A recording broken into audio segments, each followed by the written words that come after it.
Bismillahirrahmanirrahim. Assalamualaikum warahmatullahi wabarakatuh. Saya Ahmad Insan Nugraha, mahasiswa dari jurusan Manajemen Haji dan Umroh UIN Sunan Gunung Jati Bandung. Di sini saya akan menerangkan sedikit tentang hasil laporan observasi atau wawancara kepada pembimbing ibadah haji. Yang pertama, tentunya kita sebagai mahasiswa dari jurusan Manajemen Haji dan Umroh sudah sepatutnya untuk mengetahui seluk-beluk tentang atau materi dari bimbingan manasik haji. Teknisnya bagaimana, itu kita perlu ketahui. Saya melakukan wawancara ini pada hari Jumat tanggal 8 April dengan narasumber yaitu Bapak Dr. Haji Aang Ridwan. Beliau sebagai pembimbing ibadah di Khalifah Tour. Gitu. Jadi yang saya dapat ketika mewawancari beliau, saya bertanya bagaimana metode yang beliau gunakan ketika pelaksanaan bimbingan kepada para jamaah. Beliau menjawab metode bimbingan itu sudah ada paradigmanya dari travel ini sendiri. Nah, paradigma dari bimbingan Khalifah Tour ini itu ialah bimbingan maksimal, fasilitas optimal. Yaitu bimbingan pertama yang diberikan oleh beliau kepada para jamaah ialah bimbingan teoritik yang meliputi teori-teori tentang haji maupun umroh. Nah, dan ini selalu disampaikan oleh beliau. Kedua yaitu bimbingan praktik, yaitu bimbingan dalam bentuk manasik seperti itu. Yang ketiga ada bimbingan konseling, yaitu dengan cara mengkonseling para jamaah perihal persoalan tentang perihal tentang haji maupun umroh. Yang keempat yaitu bimbingan hearing. Bimbingan hearing di sini itu dimaksudkan ialah beliau itu mendengarkan apa-apa saja keluhan ataupun pertanyaan-pertanyaan ataupun konsultasi dari para jamaah tersebut. Seperti itu. Lalu saya bertanya apa saja materi-materi yang beliau berikan kepada para jamaah. Lalu beliau menjawab, jadi materi itu yang dibutuhkan seputar haji dan umroh. Nah, di materi ini terbagi menjadi dua, kata beliau. Pertama itu ialah materi sekunder dan kedua ialah materi primer. Apa itu materi sekunder? Jadi materi sekunder itu ialah meliputi bimbingan atau sejumlah treatment bagaimana kita selaku para pembimbing dengan para jamaah meraih haji yang mabrur dan umroh yang makbul. Seperti itu. Dan materi sekunder juga ialah menyangkut bagaimana aktualisasi ibadah haji kita maupun umroh dalam kehidupan sehari-hari setelah pasca haji maupun umroh. Nah, adapun materi primer. Materi primer itu ialah bimbingan yang paling utama perihal haji dan umroh. Seperti misalkan penjelasan mengenai rukun haji, sunnah haji, wajib haji maupun fadilah haji dan umroh. Lalu bimbingan yang dilakukan oleh beliau ini banyaknya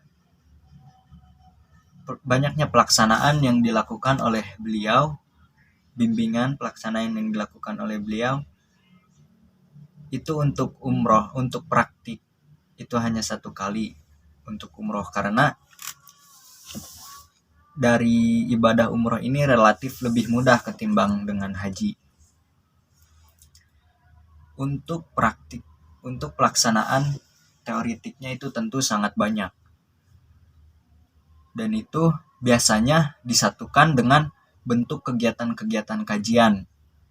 Dan pada Travel Khalifah Tour ini dilaksanakan itu hampir setiap hari. Karena kenapa? Karena ini juga merupakan suatu bimbingan teoritik dari Khalifah Tour ini. Juga kalau misalkan bimbingan konsultatif, tentu dilihat dari bagaimana kasus dan kebutuhan para jamaah tersebut. Kemudian saya bertanya mengenai apa saja tugas-tugas sebagai pembimbing ibadah. Beliau menjawab, tugas pembimbing haji yang paling utama, tugas pembimbing ibadah yang paling utama itu ialah bagaimana kita menghantarkan para jamaah untuk meraih cita-citanya, menjadi seorang yang haji yang mabrur dan umroh yang makbul. Nah, itu tugas utama seorang pembimbing menurut beliau. Lalu dilanjutkan, pembimbing itu kan tugasnya kita membimbing. Maka dari itu, sebagai seorang pembimbing, kita sudah sepatutnya membimbing segala rangkaian ibadahnya dan juga perihal teknisnya. Begitu.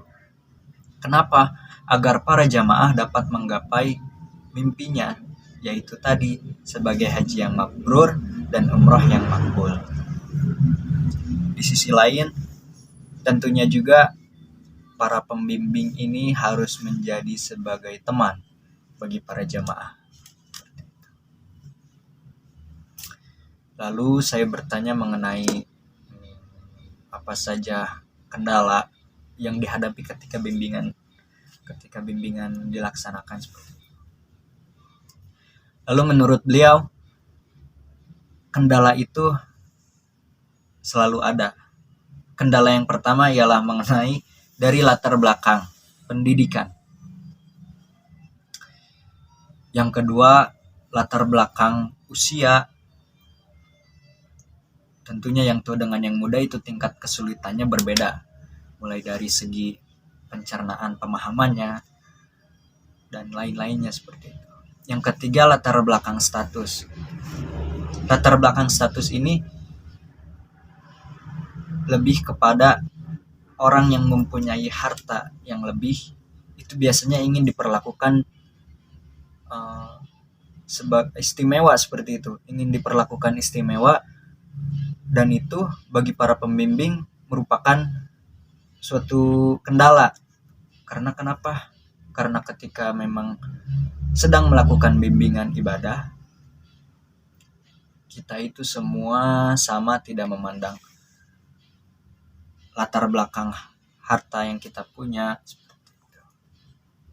Lalu selanjutnya kendala mengenai latar belakang mazhab atau pemahaman ataupun pemikiran. Pemahaman atas dasar fikih yang berbeda-beda itu juga menjadi suatu kendala bagi para pembimbing. Contoh,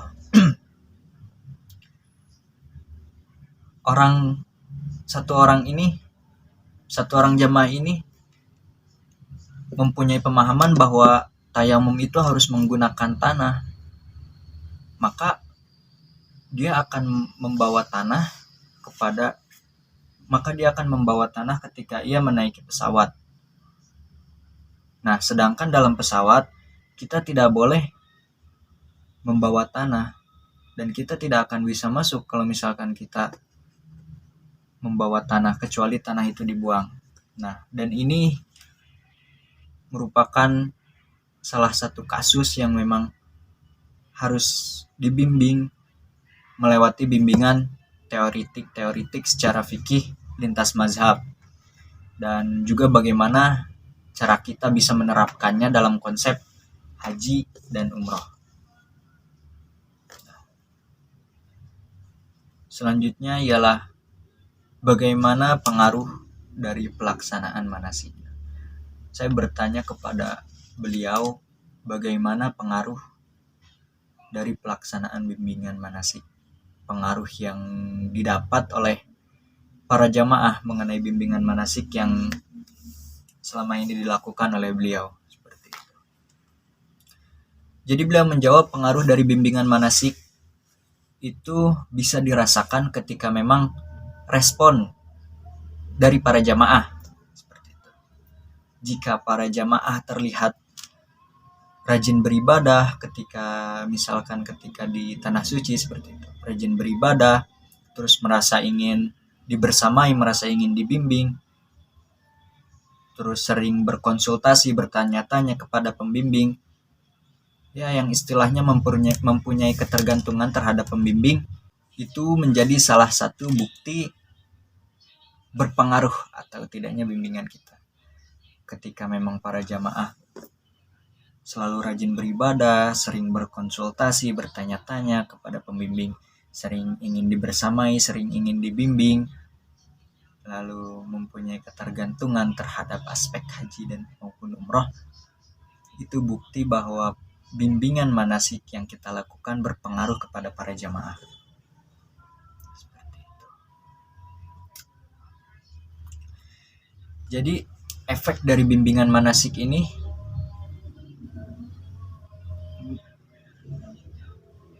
berpengaruh sangat tinggi seperti itu. Seorang pembimbing memang sangat mempengaruhi kepada para jamaah ketika melakukan bimbingan. Lalu beliau menambahkan pengaruh dari bimbingan manasik ini tentu sangat tinggi. Jadi seorang pembimbing sangat mempengaruhi para jamaah. Karena kenapa? Karena jamaah di Indonesia itu bukan jamaah yang mandiri seperti di Malaysia, kata beliau. Nah, beliau menjelaskan bagaimana karakteristik para jamaah ibadah haji maupun umroh di Indonesia. Jadi tipologi jamaah haji maupun umroh di Indonesia itu selalu ingin dilayani. Karena kenapa? Karena mereka memang ingin fokus beribadah di tanah suci itu. Karena ingin fokus beribadah di tanah suci, maka dari segala aspeknya, aspek teknis, mereka ingin dibimbing dan dilayani. Berbeda dengan di Malaysia. Jadi di Malaysia itu mempunyai paradigma haji mandiri. Jadi memang ketika turun dari pesawat, mengambil koper dari bagasi, penginapan diatur sendiri dan segala macam hal teknis itu para jamaah yang mengurus seperti itu.